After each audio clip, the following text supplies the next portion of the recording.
Hello and welcome to our sixth Redwood Real Estate Report. Time does fly, doesn't it? This is the August edition of the Redwood Real Estate Report. I'm Ben Larson with Larson Home Loans. And I'm Annalise von Borstel with Hyperion Humboldt Realty. We are now over the halfway point through the year, and we will take a look back at the first half of the year and reflect on some local numbers and possibly some state and national numbers a little bit with the real estate market performance for the year, and hit our market keys of the month and some community events for you guys. So thanks again. You can find us on YouTube, Podbean, again, coming soon to other platforms. But yeah, Annalise, why don't you kick it off with your keys of the month?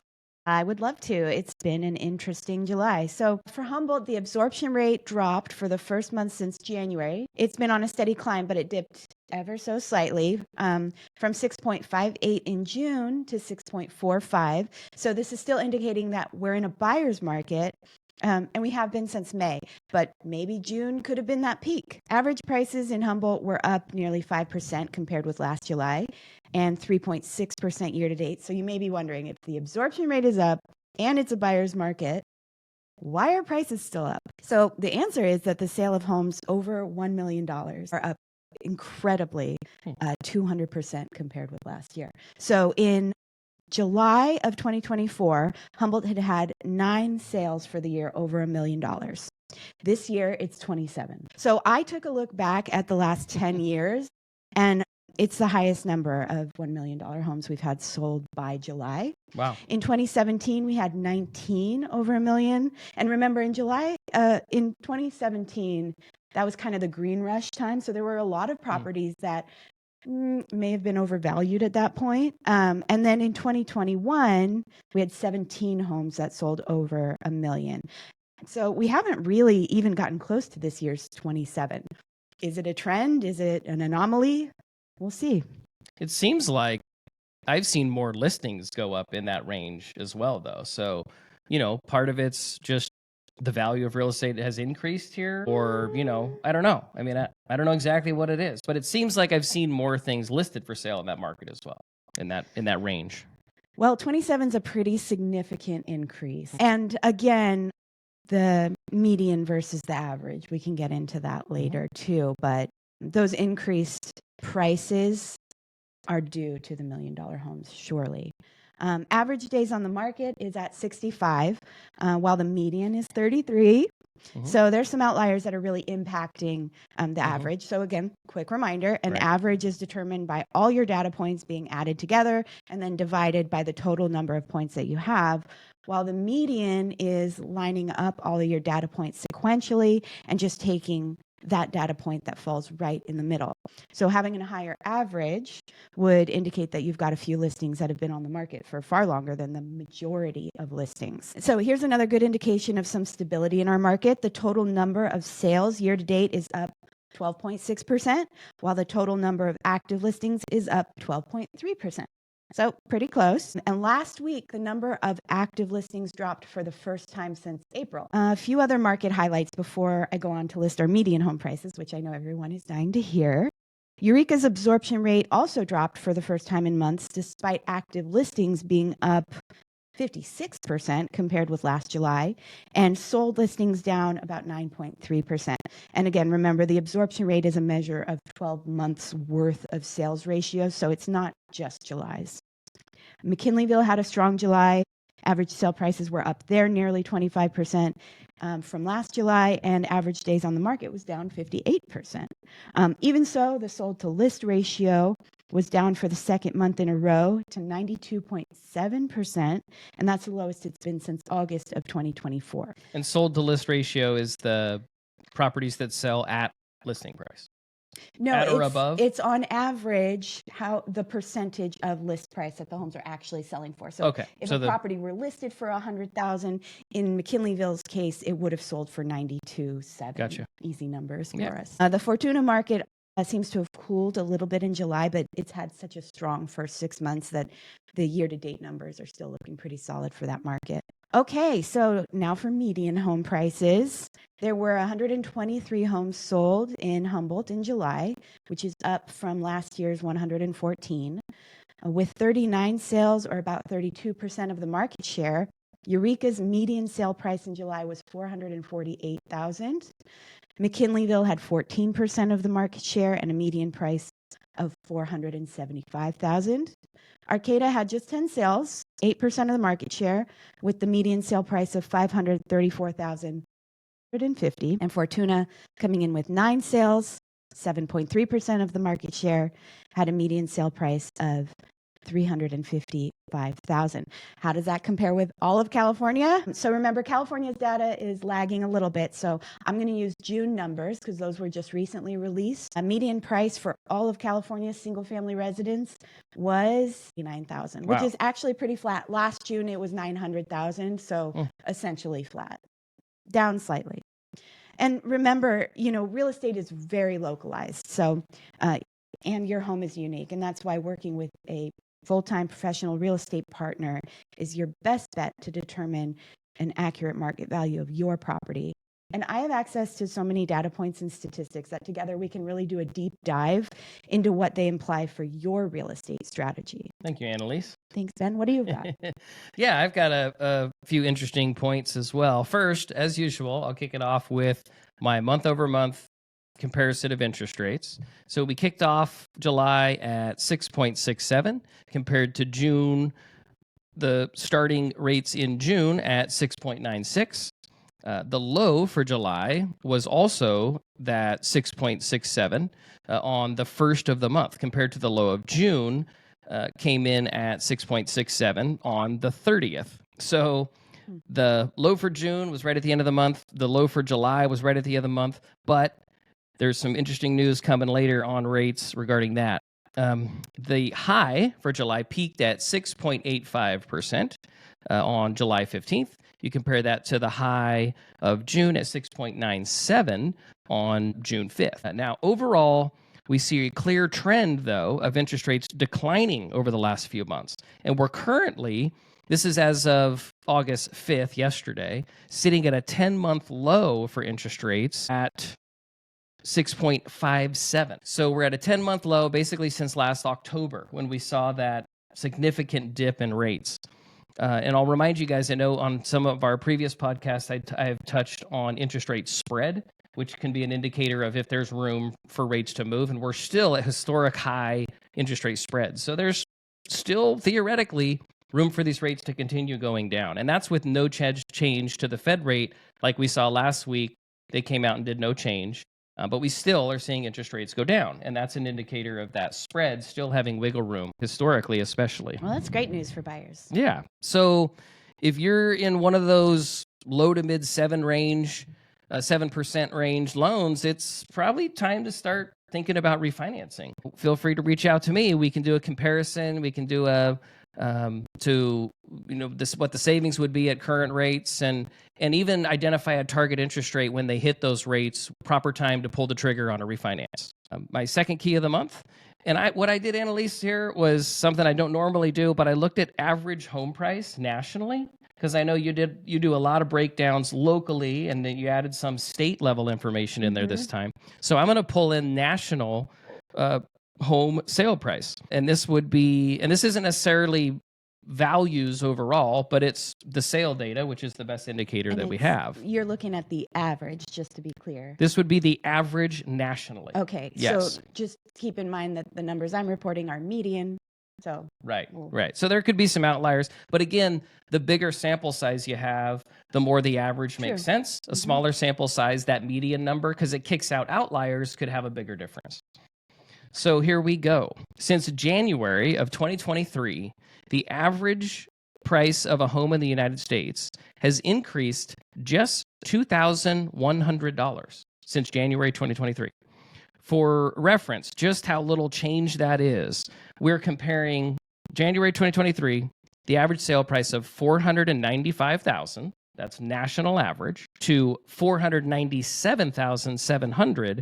It was $495,600 January 2023 to $497,700 in March of 2025, which through March is the most current national sales data that we have available. Now, okay, that is pretty incredible. That's not very much because I think historically real estate appreciates about 3% annually. Yeah, I on think it's between average. 3 and 4%. Yeah. But then when you think about what happened in the previous years to 2023, Right. we had some very significant appreciation. Yeah. So maybe this is just more of a It's a market correction in some adjustment. sense.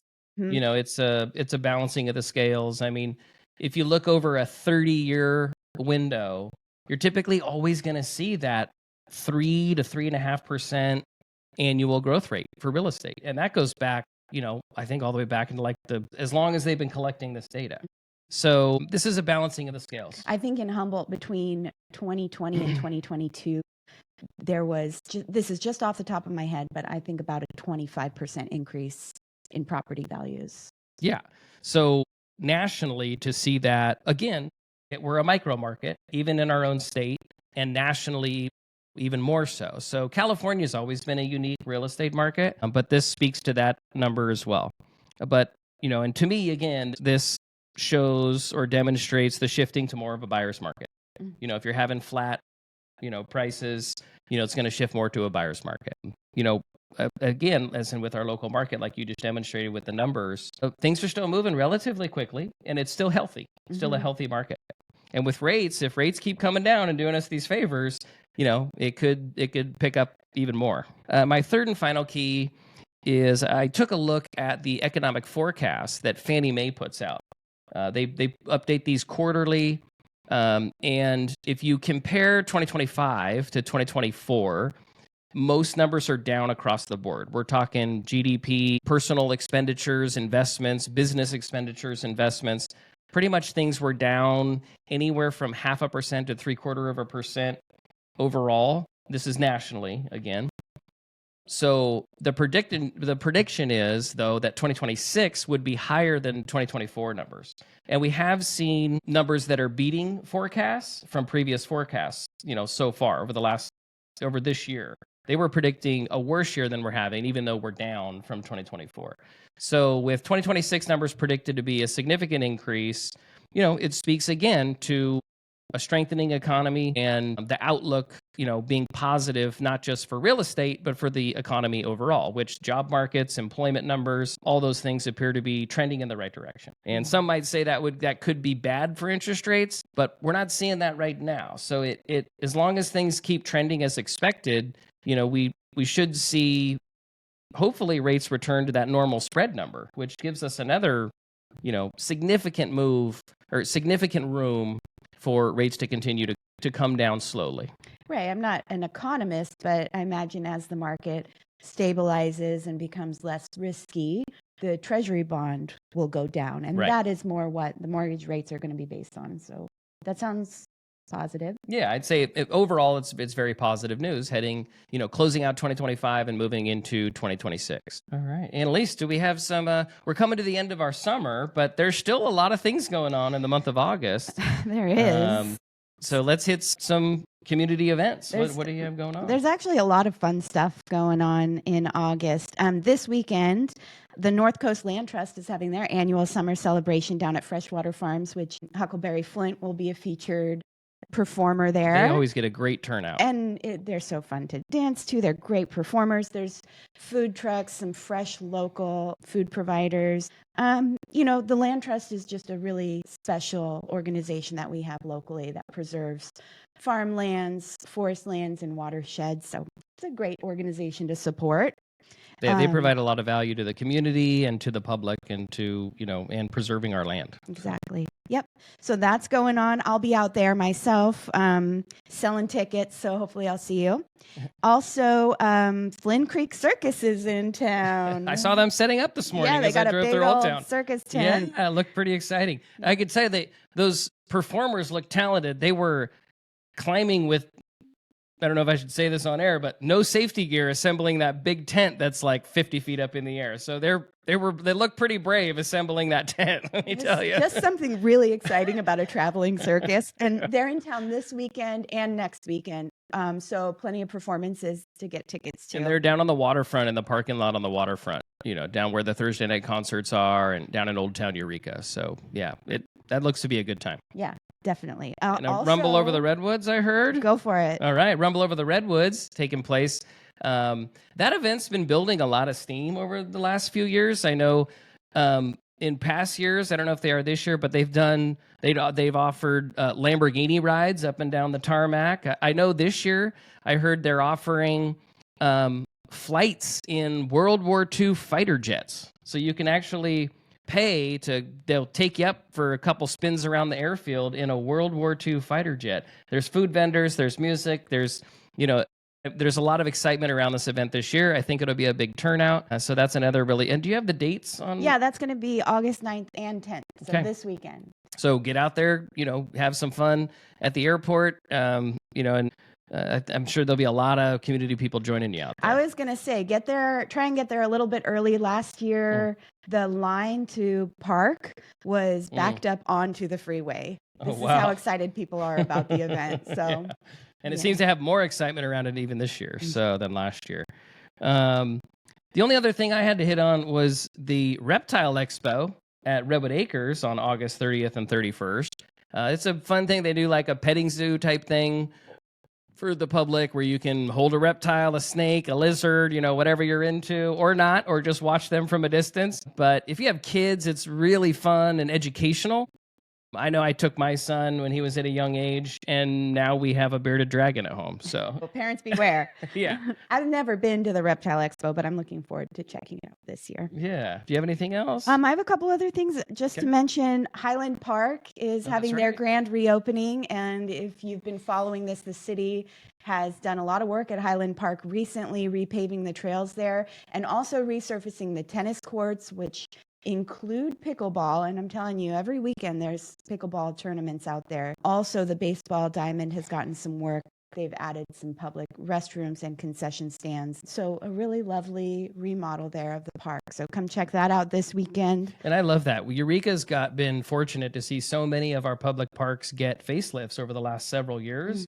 So Highland Park's the latest addition to that list, and it's such a great lift for the neighborhood and the city, and that's exciting to see. I mean, Highland Park has got a basketball court, baseball diamond, playground, and several tennis courts and pickleball courts. So bring your family out for a picnic and a play day. Also, I have down that there's CannaFest coming up. That's also the last weekend of August. I've never been to CannaFest, but I know it's a big celebration around here. I haven't either, but I think, I know there's food vendors. I've heard it's a pretty good time. I know it's steeped deep in the culture of Humboldt County is, of course, have been the cannabis culture. And so this is a way to, get a little taste of that, experience it a little bit, see what's going on. There's been a lot of changes in that industry with legalization and things like that. So if you're curious or in the industry, it's a great time to go meet like-minded folks or just see what's going on in our local area. Support your local farmers and manufacturers. Absolutely. And that'll be at Halverson Park. Great. Yeah. All right. So those are the events I have. And then the last thing I'd like to do is your listing of the month. I'd love to talk about my featured listing, which is 4381 Cedar Street. This is a 3-bed, 2-bath custom cut-in home in Cedar Ridge Estates, just listed yesterday. It's ready for its next owner. Not only is it single level, it also features handicap accessibility throughout with a brick ramp to the front door, a walk-in soaking tub in the primary. It's comfort and functionality paired with lovely finishes like granite countertops and wood floors. So that's listed at $599. That seems like a good price point. I don't think you have much of a trouble selling that one. Sounds like a beautiful home. Well, if you're interested in seeing that, feel free to reach out to me at Hyperion Humboldt Realty. Thank you so much, Annalise. Again, I'm Ben Larson with Larson Home Loans. This is the Redwood Real Estate Report August edition. And you can catch us on YouTube, Podbean, and where you catch podcasts. Hopefully you can Google search us. LarsonHomeLoans.com has a link on the website.